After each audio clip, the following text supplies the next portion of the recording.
नमस्कार, बिहार तक में आपका स्वागत है और मैं हूं सुजीत। देखिए, एनडीए का सीटों का बंटवारा तो हो गया है, लेकिन कौन कहां से लड़ेगा उसको लेकर अभी भी खींचतान और माथापच्ची जारी है। अब 101 सीट पर जेडीयू चुनाव लड़ रही है, 101 पर बीजेपी, 29 पर हैं चिराग पासवान की पार्टी और 6 सीटें उपेंद्र कुशवाहा और जीतन राम मांझी की पार्टी को मिली है। लेकिन सवाल ये होता है कि कई सीटें जो चॉइस की है, जो पार्टियां चाहती है कि यहां से हमको मिले, तो वो सीट किसी और के पास है, तो उसको लेकर झोझ अटका हुआ है। और ये समझिए कि जैसे कि उदाहरण के तौर पर हम कह सकते हैं कि जेडीयू 101 सीटों पर लड़ रही है। पिछली बार 115 सीटों पर लड़ी थी और एक सीट और जोड़ दीजिए उसमें जमा खान का, तो 116 सीटें हो गई। अब 116 में से उसको 101 सीट पर लड़ना है, तो उसको 15 सीटें अपने छांट के देनी है। अब वो 15 सीटें दूसरी पार्टी को जाएगी और दूसरी पार्टी की चॉइस की है कि नहीं है ये भी देखना होगा। सबको तो अपनी अपनी पसंद की सीटें चाहिए, उम्मीदवार के लायक सीटें चाहिए। तो इसको लेकर आज दिन भर यही सिलसिला चलता रहा, इसी बैठकों का दौर जारी रहा। आप कह सकते हैं कि अभी तक इस पर मतलब देर रात तक या फिर कल सुबह तक ये मामला सामने आएगा कि भाई कौन किस सीट पर लड़ रहा है। बहुत सारी खबरें जो है वायरल हो रही हैं सोशल मीडिया पर। अब बहुत सोशल मीडिया पर देखेंगे बहुत पार्टियों की लिस्ट जारी हो गई है कि कौन कहां से लड़ेगा। जेडीयू कहां से चुनाव लड़ सकता है या फिर बीजेपी का कहां कहां पर सीट मिला है। इसी तरह से चिराग पासवान के बारे में भी है, उपेंद्र कुशवाहा की पार्टी के बारे में भी है और जीतन राम मांझी की पार्टी के बारे में भी है। पर बहुत सारी बातें जो हैं उस सीट को लेकर अभी भी अटकी हुई है। अब आज जो बैठक हुई है उसमें जेडीयू की तरफ से 20-22 सीटों की एक लिस्ट दी गई है कि ये इसमें से 15 सीटें आप छांट लीजिए जो हमारे हिस्से की है, 15 जो हमको छांटना है, और 15 में से कोई भी 15 आप सीट इसमें से ले लीजिए। मतलब 20-22 सीटों का उन्होंने एक लिस्ट दिया है, उसमें से 15 सीटें उनको चुन लेनी है। अब जेडीयू की बातचीत हो रही है बीजेपी से और बीजेपी बाकी अन्य सहयोगी दलों से जो छोटे दल हैं उनसे बात कर रही है। बीजेपी के चिराग पासवान से की पार्टी से बात कर रही है, फिर उपेंद्र कुशवाहा की पार्टी से बात कर रही है, जीतन राम मांझी की पार्टी से बात कर रही है। तो उनको ये तय करना है कि भाई जेडीयू ने जो सीट छोड़ी है 20-22 सीटें, जो उसमें से कौन कौन किस पार्टी के लिए सुटेबल होगी। अब केवल सीट लेने से मतलब नहीं है, ये भी है कि वहाँ पर उम्मीदवार कैसा है और जीतने की परिस्थिति है या नहीं है। तो ये तमाम बातों पर अभी गहन मत्थापच्ची जारी है और मुझे लगता है कल तक ये तस्वीर साफ हो जाएगी कि आखिर। वैसे तो सोशल मीडिया में ये भी आ गया कि भाई 4 बजे का प्रेस कॉन्फ्रेंस है, लेकिन ऐसी कोई आधिकारिक सूचना पार्टियों की तरफ से नहीं है। यहाँ तक कि जेडीयू के दफ्तर में ये मीटिंग, ये मतलब प्रेस कॉन्फ्रेंस की बात कही गई थी शाम 4 बजे आज की, लेकिन ऐसी कोई सूचना आधिकारिक तौर पर जारी नहीं की गई।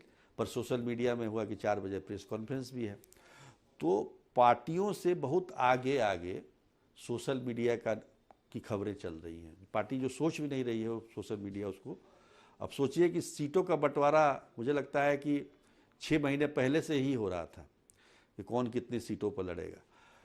अब आज जाके अब ये क्लियर हुआ कि कौन कितने सीटों पर लड़ रहा है। निश्चित तौर पर अभी के माहौल में और सोशल मीडिया के दौर में खबरों को सही ढंग से पेश करना बड़ा मुश्किल है। एक तो खबर को जल्दी से जल्दी दर्शकों के पास जाए, इसकी हड़बड़ी होती है और सोशल मीडिया का दबाव भी रहता है।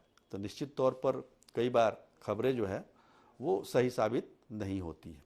रही बात सीटों के बंटवारे को लेकर, तो जेडीयू की तरफ से जेडीयू पर ये कहा जा रहा है कि आप पिछली बार 115 सीट पर लड़े थे, घटकर आ गए 101, जबकि ये कहा जाता रहा है कि चाहे एक सीट क्यों ना हो, जेडीयू बीजेपी से एक सीट ज़्यादा ही लड़ेगी, लेकिन अभी ये दोनों बराबर हो गए 101-101।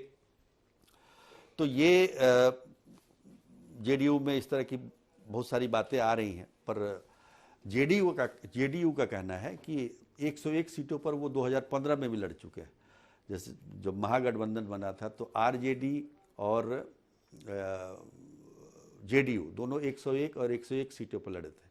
और सोचिए उस समय आरजेडी को 22 सीटें थी 2010 में, और उसको बढ़ाकर 101 दिया गया था उस जमाने में। आज आप देखिए तो 43 सीटें हैं जेडीयू की विधानसभा में, और सीट उसको दिया गया 101। बीजेपी की तरफ से भी ये शिकायतें आ रही हैं कि भाई 74 सीटें हैं बीजेपी की वर्तमान विधानसभा में, और उसको 101 सीटें मिली। तो उदाहरण वही महागठबंधन के 2015 का दिया जा रहा है। तो बहुत सारी बातें हैं। अगर मान लीजिए कि एक तरीके से सीटों के उस पर अगर देखा जाए तो कहीं ना कहीं जेडीयू को गेन ही हो रहा है। अगर लोकसभा के हिसाब से अगर सीटों को जोड़ा जाए तो 17 सीटें लड़ी थी बीजेपी और 16 सीटें लड़ी थी जेडीयू। उस हिसाब से देखा जाए तो 16 छक 96 और 17 और उसी हिसाब से देखा जाए तो बीजेपी का 102 सीट होता है, जेडीयू का 96 सीट नंबर आता है।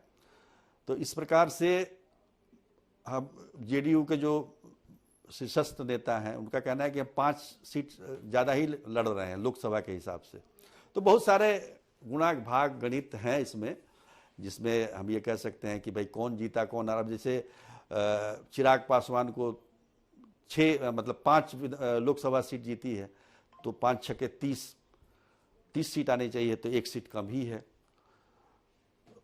जीतन राम मांझी 1 लोकसभा से जीते हैं तो उनको 6 सीटें मिली हैं। उपेंद्र कुशवाहा नहीं जीते, काराकाट हार गए, तब भी उनको 6 सीटें मिली हैं।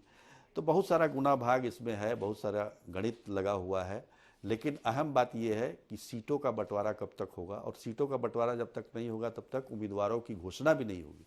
तो मुझे लगता है कि 14 तारीख को ये काम, यानी कि 14 अक्टूबर को ये काम हो जाएगा। और अब देखिए कि दूसरे चरण का भी नामांकन शुरू हो गया है आज, और इस परिस्थिति में अभी जितनी भी बड़ी पार्टियां, जो चाहे महागठबंधन हो एनडीए हो, अभी तक उम्मीदवार तय नहीं हो। महागठबंधन के तभी सीटों पर ही माथापच्ची जारी है, उसमें भी समय लगेगा। कल तक तस्वीरें काफ़ी कुछ साफ हो जाएगी, और करना पड़ेगा क्योंकि समय नहीं है। 17 तारीख तक आखिरी तिथि है पहले चरण के लिए नामांकन करने का, और दूसरे चरण का तो आज शुरू हुआ, तो 20 अक्टूबर है। तो समय कहाँ है, प्रचार कब करेंगे उम्मीदवार।